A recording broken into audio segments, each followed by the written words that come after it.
Match suivant, c'est un casino ladder match où il faut décrocher un immense donut doré.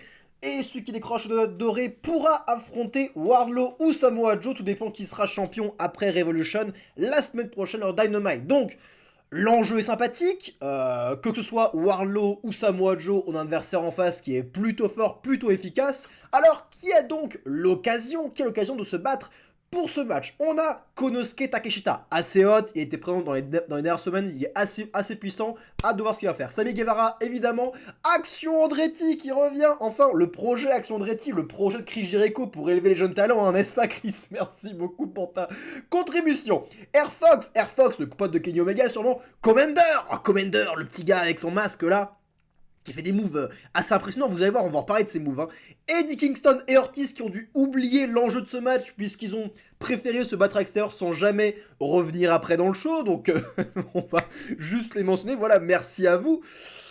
Et le retour de Powerhouse Hobbs. Et oui, l'AEW fait revenir Powerhouse Hobbs, mais il revient sans entrée, sans musique, sans vignette, sans rien. Juste il y a un match et il est dedans. Il est chez lui après tout, il est chez lui, donc faut lui faire plaisir, c'est hometown, donc on le fait revenir pour bosser un petit peu.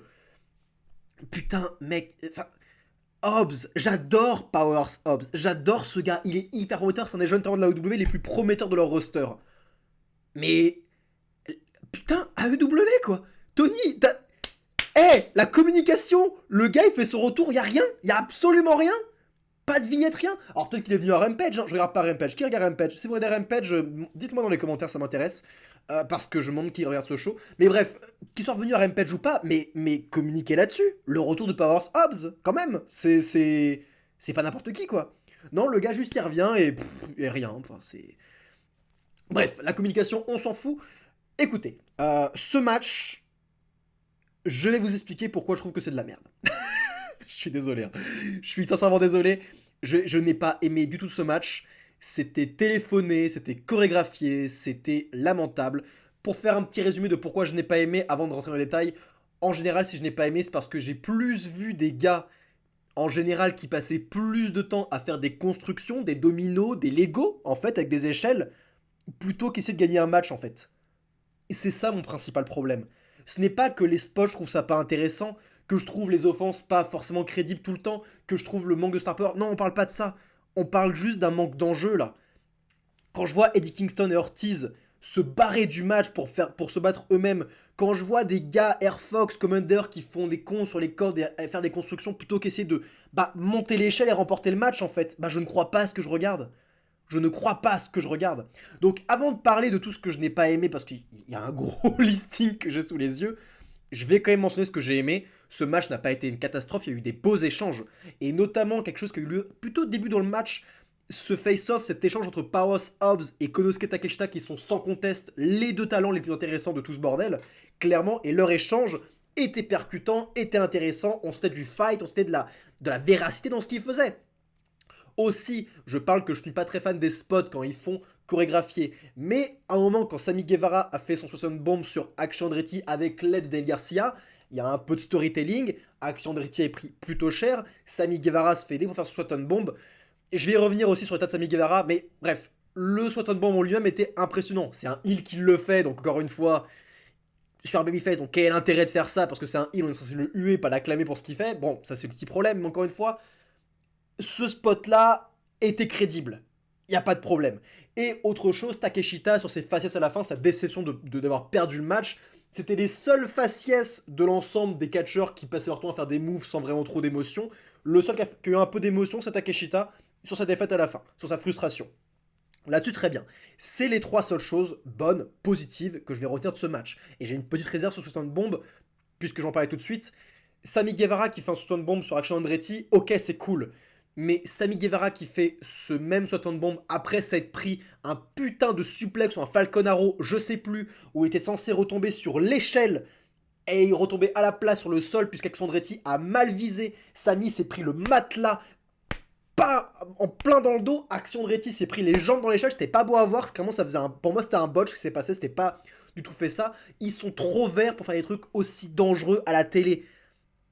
Peut-être pas Sammy Guevara qui a prouvé plusieurs fois qu'il était maître des spots, qu'il était plutôt bon là-dedans. Max Andretti est très vert, on ne sait pas de quoi il est capable. Et là, clairement, on a eu affaire à un botch. Et du coup, on a eu un Sammy Guevara qui s'est pris un suplex du haut de l'échelle sur le matelas. Il est mort. Il est mort là, il peut pas faire autre chose. Et quand je dois faire un stun bomb plus tard dans le match, à peine plus tard, 5 minutes plus tard, t'es en mode mais non, bah non, bah non, là c'est du no-sell. Encore une fois, c'était pas prévu ainsi, c'était prévu qu'il se prenne l'échelle, pas le sol. Vous voyez ce que je veux dire? Mais bref. Première chose un peu négative. Parlons de tout le reste. Pourquoi je n'aime pas ces matchs à l'aisselle, ces matchs à spot en fait? Pourquoi je n'y crois pas? Parce que tout ce que je vais mentionner maintenant décrédibilise le réalisme du match. Et pourquoi je devrais penser que ces catcheurs se battent pour décrocher l'oignon géant, le donut géant? Je suis plutôt censé croire avec tout ce qu'ils font qu'ils sont là pour faire des constructions et des spots et jouer et faire du trampoline et faire de l'acrobatie, de l'aérobic. Ils sont là pour faire ça. Voici pourquoi. Un moment, alors que Sammy Guevara tient une échelle, Air Fox est par terre et se met à courir dessus et se prend l'échelle directement dans la gueule. Là-dessus, je me dis, pourquoi t'as fait ça? Pour faire un spot où il se prend une échelle. Mais il n'y a aucune raison pour laquelle il fait ça. Il a aucune offense n'est préparée, juste il a foncé dans l'échelle. Deuxième spot. Alors que Commander, le luchador masqué, est sur un coin, il regarde Action Andretti, qui tient une échelle. Action Andretti fait un peu le tour sur lui-même pour voir si dans le ring il n'y a personne. Il voit Commander. Commander, au lieu de sauter, décide plutôt de marcher sur les cordes avant de sauter, ce qui laisse le temps à Action Andretti de voir tout ce qui se passe, mais sans pour autant réagir parce qu'il est censé se prendre le dropkick de Commander qui, au lieu de sauter directement, préfère faire le pitre sur les cordes pour sauter sur Action Andretti. On décrédibilise Action Andretti, on décrédibilise le réalisme de ce qu'on regarde. La même chose, reprenons Commander. À un moment, tout le monde se bat à l'extérieur, hormis Commander. Commander pourrait profiter de la panade pour leur sauter directement dessus, via la troisième corde. Mais non, il préfère se mettre à l'autre bout du ring, sur l'autre coin à l'opposé. Il préfère marcher, faire l'équilibriste tout le long de la corde pour arriver au coin pratique à sauter et leur sauter dessus. Il a fait tout ça juste pour faire un rôle d'équilibriste, ça n'a aucun intérêt. Il aurait été beaucoup plus efficace de se mettre directement sur la troisième corde et de sauter. Ça aurait été plus réaliste, ça aurait fait quand même un move intéressant. Mais non, il préfère faire le pitre, faire le zouave, alors qu'ils sont censés gagner un match.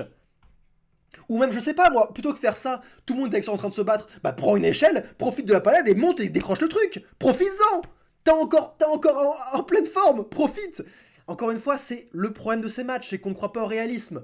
Et alors que du coup, il saute sur tout le monde tombe par terre, tout le monde se prend le corps de Commander, sauf Powers Hobbs. Vous regardez les replays, il se prend pas du tout le corps de Commander, il n'est pas du tout impacté par ça, mais il est obligé de faire un selling, il est obligé de chuter et de sell alors qu'il n'a rien pris du poids du luchador sur la gueule. Et on le voit sell par terre pendant je sais pas combien de minutes pendant que Sammy Guevara remonte sur le ring, lui qui s'est pris Commander. Et ça se voit, et on voit que c'est téléphoné, on voit que c'est faux.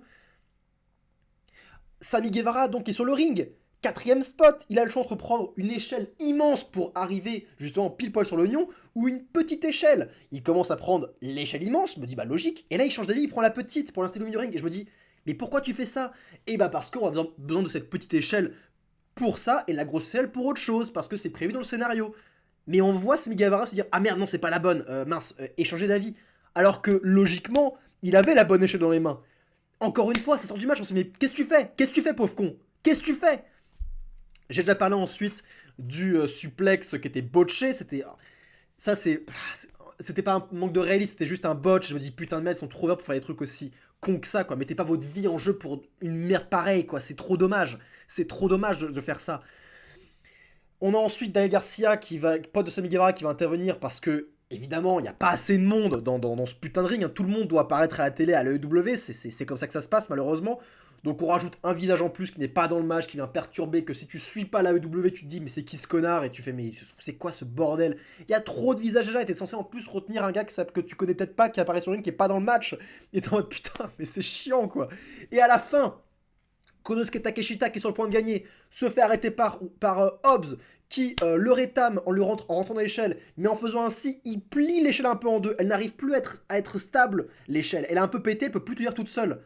Ce qui oblige, et là j'ai explosé de rire, ce qui oblige 3 arbitres à monter sur le ring pour tenir l'échelle, pour que Hobbs puisse gagner.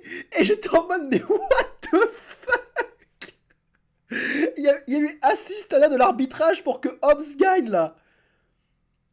Et vous voyez, et encore une fois, c'est pas une faute aux arbitres, ils doivent s'en tenir au plan, ils se foutent eux-mêmes dans la merde.